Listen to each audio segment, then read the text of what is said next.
The rain had been falling for hours, drenching the city in a cold, gray silence. People hurried past each other under umbrellas, their faces hidden, their hearts elsewhere. But on the corner of Willow Street, outside a small bakery that smelled of fresh dough and butter, a woman stood still.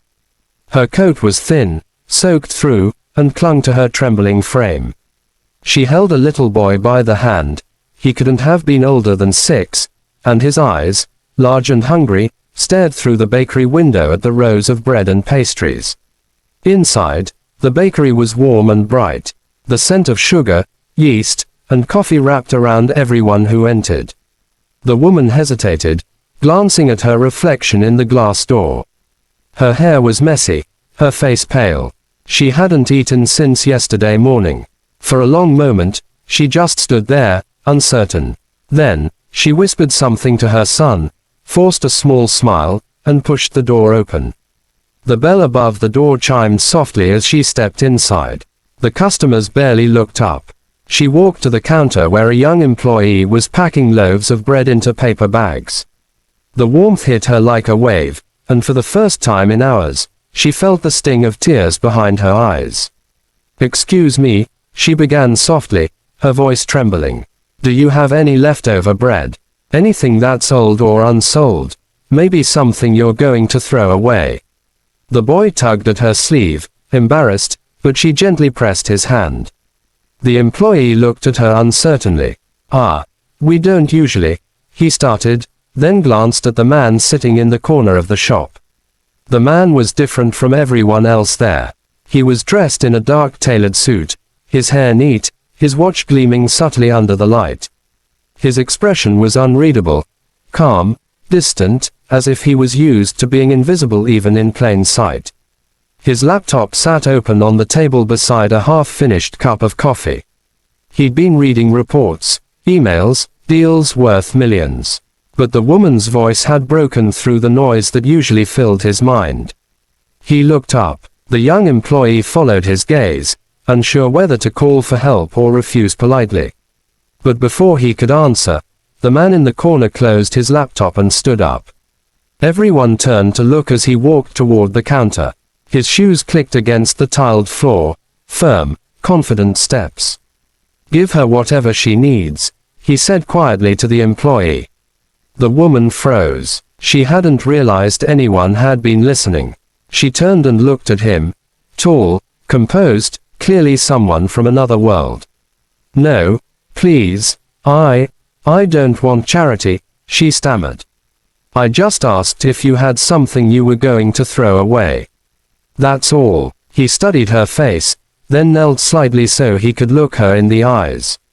"And what if I don't want to throw it away?" he asked gently. "What if I want to give it to you because you and your son deserve better than leftovers?" Her lips parted, but no words came. The bakery had gone quiet now. Even the rain outside seemed to slow. The employee hurriedly packed a fresh loaf of bread, a few pastries, and a cup of warm soup. When the man handed the bag to her, she hesitated, then whispered, "Thank you." He smiled faintly. "It's just bread." But something about the way he said it, calm, sincere, with no trace of pity, made her feel seen for the first time in a long while. She left with her son, holding the bag tightly against her chest. The boy smiled up at her, his eyes bright again. "Mommy, that man was nice," he said. "Yes," she whispered, watching the raindrops blur the city lights. He was. Inside the bakery, the man returned to his seat. But his thoughts were no longer on his business. His name was Ethan Cole, CEO of Cole Industries, one of the most successful real estate companies in the country. People knew him as ruthless, efficient, always in control. But something about that woman's voice had cracked open a quiet place inside him, a place he hadn't visited in years. That night, he couldn't sleep.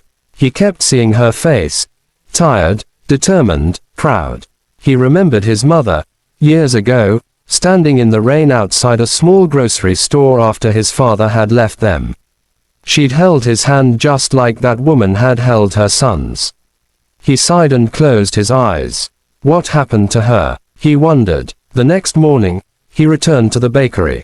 The same employee was there.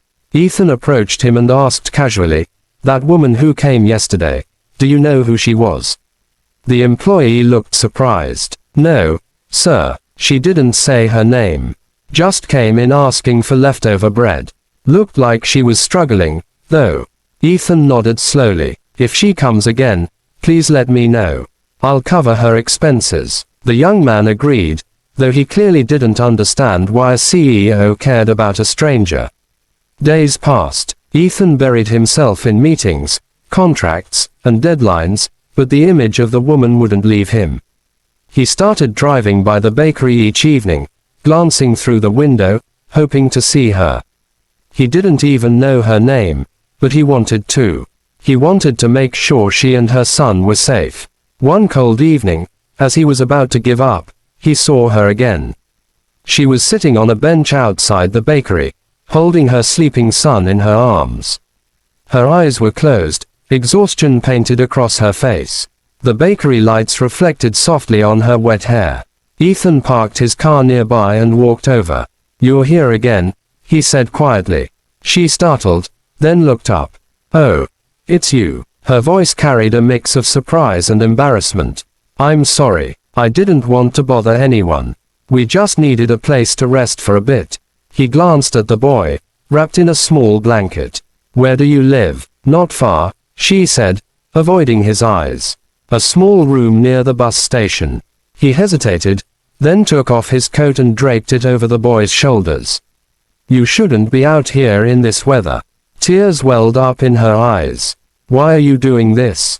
she whispered. "You don't even know me." "Maybe that's exactly why," he replied. "Because someone should have done it for my mother once, and no one did." She stared at him for a long time, the words sinking in. Then she nodded faintly. "My name is Claire," she said softly. "And this is my son, Adam." "Ethan," he introduced himself quietly. "Come on, let me get you both something warm to eat." She hesitated again but finally followed him. They sat inside the bakery, the same place where their paths had crossed before. The warmth wrapped around them, and for a while, the silence between them felt like understanding. As they ate, Claire told him bits of her story, how she'd lost her job months ago, how she'd been evicted when she couldn't pay rent, how she'd been working small cleaning shifts just to keep her son fed. "It's hard," she said. "But I'm trying. I don't want him to think we gave up."